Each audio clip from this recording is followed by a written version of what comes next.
अस्सलाम वालेकुम, welcome back to my channel. आज मैं आपके साथ ज़बरदस्त किस्म की टिप्स शेयर करने लगी हूँ। ऐसी टिप्स जो मैं खुद भी यूज़ करती हूँ, वही टिप्स मैं आप लोगों के साथ भी शेयर करने लगी हूँ। वैसे तो मैं ब्लॉग शेयर करती हूँ, लेकिन ये है कि आज मैं आप लोगों के साथ टिप्स शेयर करने लगी हूँ। तो चलिए शुरू करते हैं जी। Tip number 1।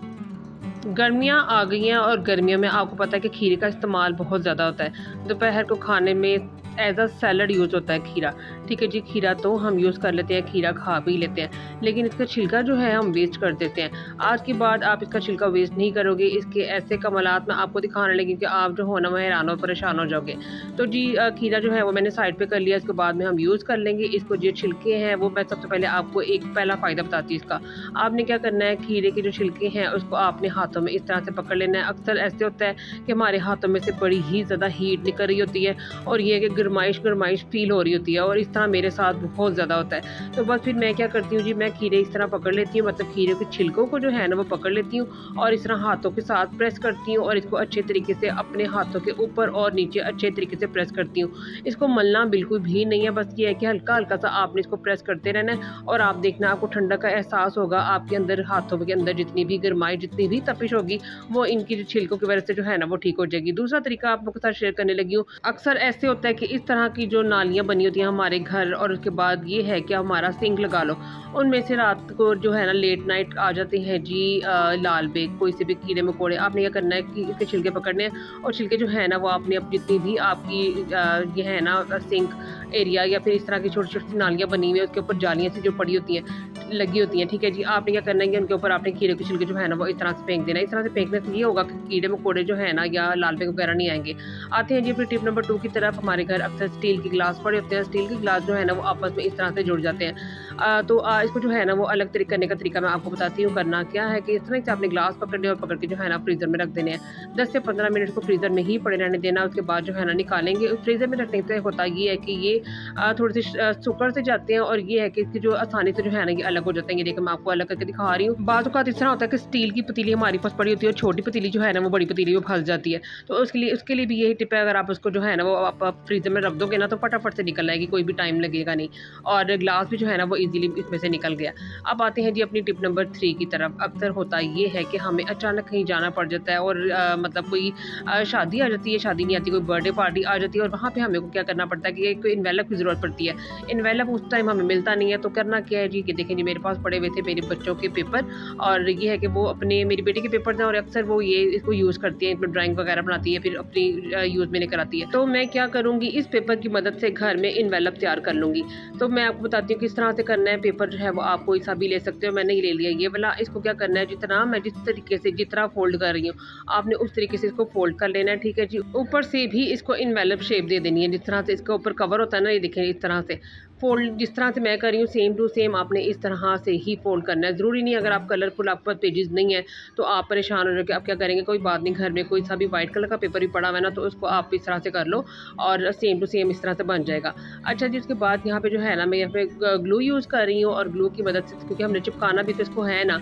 अब अगर आपके पास ग्लू नहीं है तो आप किसी टेप की मदद से भी इसको चिपका सकते हो, ठीक है जी। क्या करेंगे जी, ग्लू लगा दिया मैंने और ग्लू के साथ दोनों साइड्स को अच्छी तरीके से प्रेस कर दूँगी ताकि इसकी जो साइड्स है ना वो इसकी बंद हो जाए, ठीक है जी। अब ये जो ऊपर वाला हिस्सा है ना जिसकी मदद से हम एनवेलप को बंद करेंगे, उसको भी हम इसके किनारों पे लगा देंगे जी ये ग्लू, और इसको ये देखें जी हमारा कितना खूबसूरत सा, प्यारा सा, कलरफुल सा एनवेलप जो है वो मिनटों में तैयार हो गया है। अब इसको थोड़ा सा और प्यारा बना देते हैं, थोड़ा सा और खूबसूरत बना देते हैं। वो किस तरह से, वो मैं आपको दिखाती हूँ। इसमें हम पैसे डाल सकते हैं और ये देखिए जी आप किसी भी पार्टी पे, किसी भी इवेंट पे आप इस तरह जो है ना बंद करके इसको दे सकते हो, और यहाँ पे आप टेप लगा लो, इसको बंद कर दो। इस तरह ही सिंपल सिंपल सा लग रहा है। मैं आपको थोड़ा सा इसको डेकोरेशन भी करके दिखा देती हूँ। मेरे पास एक मार्कर पड़ा हुआ था, मैंने क्या किया जी यहाँ पे एक छोटा सा फ्लावर बना दूंगी। अगर आप फ्लावर नहीं बनाना चाहते तो आप ये कर सकते हो, इसके ऊपर कोई सा भी फूल आपके पास घर में पड़ा हो, कोई भी इस तरह की जो फैंसी चीज़ आपके पास घर में पड़ी हो, वो आप इसके ऊपर स्टिक कर सकते हो, ठीक है जी। यहाँ पे जी मैं लिख दूंगी बेस्ट विशेज़। कोई भी चीज़ आप यहाँ पे लिख सकते हो, जिस ओकेशन के लिए आपको चाहिए आप वहाँ पे लिख सकते हो। बर्थडे के लिए चाहिए, वेडिंग के लिए चाहिए, जो भी चाहिए आप यहाँ पे लिख सकते हो। यहाँ पे जी मैं बना रही थी जी स्माइली फेस, लेकिन मुझसे पता नहीं क्या स्माइली फेस नहीं बना, एंग्री फेस बन बन गया, मुझे चेक करें मुझे स्माइली फेस ही बनाना भूल गया, ये मुझे पता नहीं मुझसे क्या बन गया। एनीवेज़ ये देखिए हमारा यहाँ पे इन्वेलप जो है ना वो रेडी हो गया है। कैसा लगा आपको मेरा ये वाला तरीका, मुझे आपने कमेंट में ज़रूर बताना है। ठीक है जी, मज़े का तरीका है, ज़रूर आजमाइएगा, ज़रूर घर में इस तरह की छोटी-छोटी ट्रिक्स लगा के ना तो आप अपने काम कर लिया करें। अब आते हैं जी अपनी टिप नंबर 4 की तरफ। अक्सर इस तरह की फैंसी जूती हम बाज़ार से बाय कर तो रहते हैं, लगती तो पाँव में लगती, पहनी भी बड़ी प्यारी लगती हैं, लेकिन ये है कि इसको ज़्यादा देर हम पहन नहीं सकते, ज़्यादा देर इसको पहन के चल नहीं सकते। ज़्यादा देर चलते हैं तो ये होता है कि हमारे पाँव पे जो है ना वो रैश हो जाता है, ज़ख्म बन जाते हैं और बड़ी ही मुश्किल हो जाता है, चलना बहुत ज़्यादा मुश्किल हो जाता है। तो आज मैं आपको इसके लिए भी एक तरीका बताती हूँ कि किस तरीके से आप जो है ना जब आपको जूता लगे तो आप उसका जो है वो हल निकाल सकते हो। ये देखिए जी इस तरह से रैश पड़ जाता है, ये सेम ही तरीका आप अपने शूज़ के साथ भी कर सकते हो। गुस्सा अक्सर इस तरह होता है कि गुस्सा बहुत ही ज़्यादा लगता है, उसके साथ भी आप ये सेम तरीका कर सकते हो जब आपको बताने लगी हूँ। यहाँ पे जी मैंने ले ली थी जी डबल टेप। ठीक है जी, डबल टेप बाज़ार से बड़ी ही आसानी से मिल जाती है और इसकी जी मैंने यहाँ पे स्ट्रिप जो है वो मैंने उतार ली है। अब क्या करूँगी, ये इसकी जो स्ट्रिप मैंने उतारी है ना, ये जौन सी जगह पे जूती जो है वो लग रही है वहाँ पे जाके मैंने ये इसको पेस्ट कर देना है। ठीक है जी, उसको बाद जो है ना आप जूती को आसानी से वेयर कर सकते हो, बिल्कुल भी आपको जूता लगेगा नहीं। डबल टेप को जस्ट एक तरफ से उतारना है, दूसरी तरफ से उसका जो स्टिकर सा होता है वो उसको नहीं उतारना है। सेम इसी तरह से मैं दूसरी साइड पे भी लगा लूँगी ताकि मुझे जूती जो है ना वो लगे नहीं। इसी तरह खुस्सा जो है वो पीछे से बड़ा ही ज़्यादा लगता है, सेम इसी तरह अब डबल टेप जो है वो आप पीछे भी लगा सकते हो और उसकी वजह से जो है ना जूती आपको लगेगी नहीं। तो ये चेक करें जी, यहाँ पे जूती जो है वो बिल्कुल परफेक्ट हो गया। मैं इसको पहन के आराम से चल सकती हूँ, फिर सकती हूँ और जूती जो है मुझे अब बिल्कुल भी नहीं लगेगी। ठीक है जी, ये भी आइडिया एक मेरे जहन में था और मुझे था कि मैं आप लोग के साथ शेयर करूँ। अब आते हैं जी अपनी इम्पॉर्टेंट टिप नंबर 5 की तरफ। टिप नंबर 5 जो है वो है जी मेरी इन सीज़र के हवाले से। अक्सर ऐसे होता है कि हमारी ये सीज़र जो है ना अक्सर इनको ज़ंग लग जाता है और ये काम ही नहीं करती, हमारे किचन में अक्सर यूज़ हो रही होती हैं। उसके बाद ये है कि घर में छोटे मोटे काम के लिए अक्सर यूज़ हो रही होती हैं। छोटी बड़ी सीज़र को साफ़ करने का बेहतरीन तरीका है और इसके बाद जिस तरीके से साफ़ होगा उसके बाद ये होगा कि ये चलना भी अच्छे तरीके से शुरू हो जाएंगी। जो सीज़र रुक रुक के चलती हैं ना वो भी तेज़ी से चलना शुरू हो जाएंगी। एक मैंने प्लेट ले लिया और प्लेट में इस तरह से सीज़र को खोल के मैंने रख दिया है। अब क्या करूँगी जी, यहाँ पे मैं विनेगर यूज़ करूँगी। विनेगर इन सीज़र के ऊपर डाल दूँगी। इससे ये होगा कि इसके ऊपर जितनी भी चिकनाहट, जितनी भी मैल, जितना भी जाम, जितने भी जंग जो भी लगा हुआ है ना सब मिनटों में उतर जाएगा। देखिए मैंने अभी सिरका डाला ही है, कोई और चीज़ नहीं डाली, साथ ही इसकी मैल जो है ना वो हल्की हल्की सी उतरना शुरू हो गई है।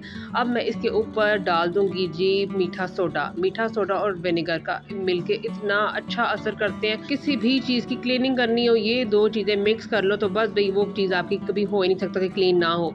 ठीक है जी, इसको हम 5 मिनट के लिए छोड़ेंगे। उसके बाद जी इसको थोड़ा सा और पावरफुल बनाने के लिए जी यहाँ पे मेरे पास मैक्स लिक्विड था। आप कोई भी चीज़ पे ऐड कर सकते हो, मैक्स लिक्विड ऐड कर दो, ये आपके पास नहीं है थोड़ा सा सर्फ ऐड कर दो, उसके साथ भी इजीली जो है ना वो साफ़ हो जाएगा। ठीक है जी, साफ़ करने के लिए यहाँ पे जी मैंने लिया है जी स्कॉच ब्राइट। ये मैंने यहाँ पे न्यू यूज़ किया है, जब भी आपने न्यू यूज़ करनी है क्योंकि ये ज़रा थोड़ी सी हार्ड होती है और इसकी सफाई जो है वो बड़ी अच्छी तरीके से हो जाती है। अच्छे तरीके से हम इसको रब करते जाएंगे, जितना भी इसका जंग है, जितना भी इसका मैल है। फाइनल लुक देखे बगैर आपने बिल्कुल भी नहीं जाना है। चैनल पे न्यू है तो चैनल को फटाफट से सब्सक्राइब कर लें, वीडियो लाइक एंड शेयर भी कर दें। अगर कोई सा भी पार्ट अच्छा लगा तो मुझे कमेंट में ज़रूर बताइएगा। ठीक है जी, देखें जी मैं इसको सीज़र को जो यहाँ से सीज़र रुकती है ना, मतलब तेज़ी इसकी ख़त्म हो जाती है, वहाँ पे भी मैं इसकी मदद से स्कॉच ब्राइट की मदद से इसको रगड़ूंगी ताकि इसकी जो तेज़ी है ना वो दोबारा से ठीक हो सके और बस इस तरीके से हम अच्छे तरीके से साफ़ कर लेंगे। ठीक है, अब क्या करूँगी जी, अब ये एक हमारा स्टेप कंप्लीट हो गया है। अगर उसकी मैल जो है वो आपके सामने है, सारी मैल निकल गई है। अब क्या करूँगी जी, मैं अब इसको पानी से वॉश कर लेती हूँ, फिर मैं आपको इसका फाइनल जो लुक है ना वो मैं आपको दिखा देती हूँ। ये देखें, चेक करें मैंने कितने अच्छे तरीके से इसको वॉश किया, इसमें कितनी प्यारी किस्म की शाइन जो है वो आ गई है, तेज़ी भी साथ आ गई है, बिल्कुल भी जंग इसका उतर गया, बिल्कुल साफ सुथरे सीज़र जो है ना वो हो गए हैं। कल की वीडियो में जी मैंने ये शेयर किया था जी आपके साथ टिश्यू रोल को किस तरीके से आप हैंग कर सकते हो। जिन्होंने नहीं देखी मेरी वीडियो वो देखें, जो टिप्स वाली वीडियो है आई थिंक मैंने परसों शेयर की थी। ठीक है जी, वो आप आज जाके देखें और इस तरह से अपनी जो आपकी चीज़ें इधर उधर जो है वो ख़राब हो रही थी, वेस्ट हो रही थी, उनको आप ठिकाने पे लगाएं। ठीक है जी, यहाँ पे देखिए जी मैं टिश्यू के पेपर की मदद से या फिर किसी भी कपड़े की मदद से कुछ तरीके से आपने साफ कर लेना है और ये चेक करें जी कितनी खूबसूरत न्यू सीज़र हो गई हैं। जो भी मेरी बताई हुई टिप्स होती हैं आप उनको ज़रूर फॉलो किया करें और टाइम सेविंग के साथ साथ मनी सेविंग भी किया करें।